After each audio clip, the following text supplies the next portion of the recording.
Hi guys, আসসালামু আলাইকুম। দেখেন আমার হাজবেন্ড আজকে কি কাটছে, লাউ কাটতেছে। আর কেউ কি এরকম পরিবেশ কেউ দেখেছেন? বিছানার উপরে তরকারি কাটতেছে। আর কি করে কাটতেছে দেখেন, কি কাটে, লাউ কাটতেছে। আর এখানে দেখেন কাঁচামরিচ নেছে, ধনিয়া পাতা নেছে, কি কাটছে, টমেটো কাটছে আর লাউ কাটতেছে। কেউ বলেন তো, বিছানার উপরে কেউ এভাবে এই পরিবেশে কেউ তরকারি কাটে?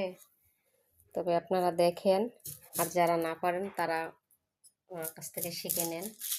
দেখেন উনি পেঁয়াজ কাটছে কিভাবে, মুখটারে তেরা রাখা। পেঁয়াজ কি কিপটে বেদা, একটা পেঁয়াজ আনছে। এই পাকা পাকা ধনিয়া পাতা নিয়ে আইছে। আর কাঁচামরিচ তো বলার মতো নেই না বাবারই, বাজারে এত দাম মনে হয়। আগুন আগুন, পেঁয়াজ কাটতেছে, শেষ কাটাকাটি ওনার।